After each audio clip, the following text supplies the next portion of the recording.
Hello, as you know, do you know I've spoke to Eckhart Tolle and he made some incredible points that I would like to unpack further. For example, his insights on race, otherness and ego are interesting. Here's what he had to say on that subject, all those rather complexly interwoven subjects. For example, let's say in the case of race, let's say there's a person Look how much I'm concentrating. What an adorable little guy.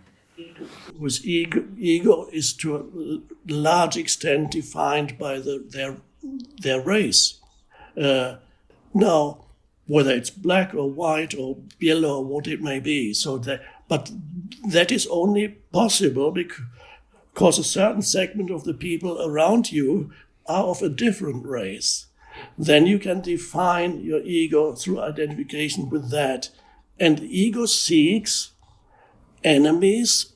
Implied in that is also that it seeks superiority. So it feels it needs to it needs to tell itself that it's superior to somebody else. I suppose this point is helpful and interesting because Eckhart Tolle clearly believes that whatever identity we have externally, whether that's on the basis of our race, sex, gender, class, nationality, it is in some way attached to our individual or egoic identity. He mentions elsewhere that it's good to honour your identity, but what I understand from Eckhart Tolle is that our primary identity is transcendent of cultural forms of identification or anatomical forms of identification or superficial forms of identification. The reason I find that appealing, I won't pick this thing on my leg, I've just seen something on my leg that I feel like would be interesting to get into. The reason that I think that this is important is because what is the solution to all of this oppositionism at the moment, or all of this polemicism, all of these social challenges that we're facing?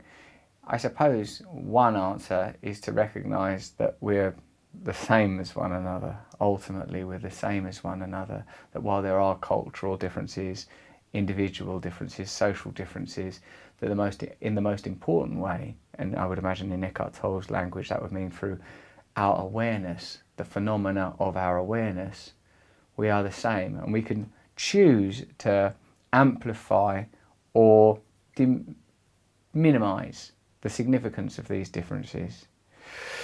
We've become, I think, infatuated by difference, infatuated by competition, and I think Eckhart Tolle is being careful to say that if someone has fought hard for the right to identify in a particular way, then that's something that should be respected.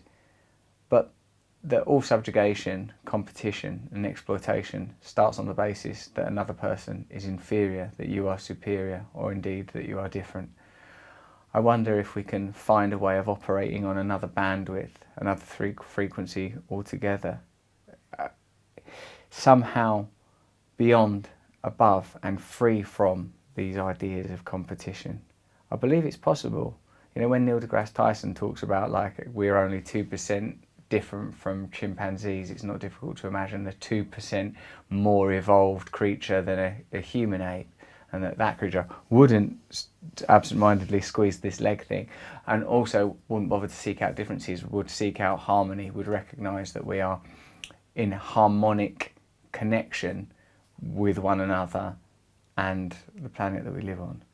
Not just race, that's only one example. There are many other ways in which the ego does that. When a person who is totally in the grip of the ego cannot meet you when you talk to this person or you come together. So I suppose also what Eckhart Tolle is saying is that racism or any kind of, xenophobia or fetishization of difference is coming in some way from the ego and is merely just one expression of the problems of overly identifying with your egoic form. Now, to take that a bit closer to home, making it a bit more personal, I still think of myself, I still categorise myself as a male. I'm aware of Englishness. I like have different ways of identifying. I care about my appearance and my body. But because of people like Eckhart Tolle, and it's not saying that like, oh, you shouldn't care that you're a male or that you're English or indeed to not take care of your body. But I think what I am beginning to learn is that these things are secondary to something such as love or compassion and kindness.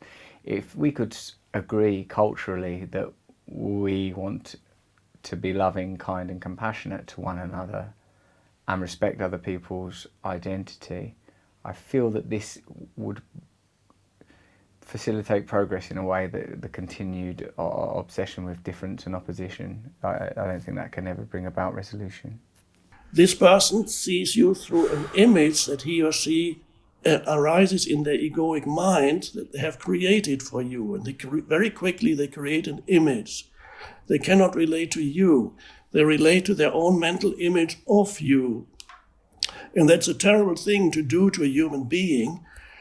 What you're actually doing is you're imposing an identity on the other and see the other through this fiction of an identity.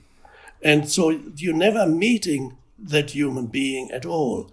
You're only meeting the constructs of your mind. Perhaps that's applicable way beyond broad social topics such as race and nationalism.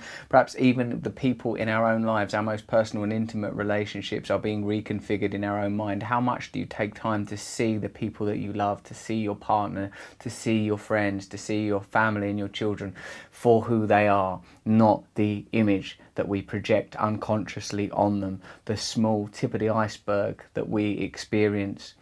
The theory of panpsychism that I talked about in the podcast this week with Philip Goff suggests that consciousness is a fundamental component of the universe, not evolved from material. It answers many of the great problems of physics, and chemistry and philosophy to contemplate this theory. What it also does is suggests an abiding oneness, a kind of consciousness in all things, a sentient, not necessarily a sentience, but a kind of a dignity and biology that's worthy of love in all things, rather than, I suppose, an attitude and perspective of utility. This person is useful to me in this way, this tree is useful to me in this way. It's worth checking out that podcast. It's also worth considering how spirituality, as described by Eckhart Tolle here, is far more likely to present us with solutions to our current problems than any of the rather, I would say, ersatz, limited and shallow political solutions that are being presented by within mainstream politics.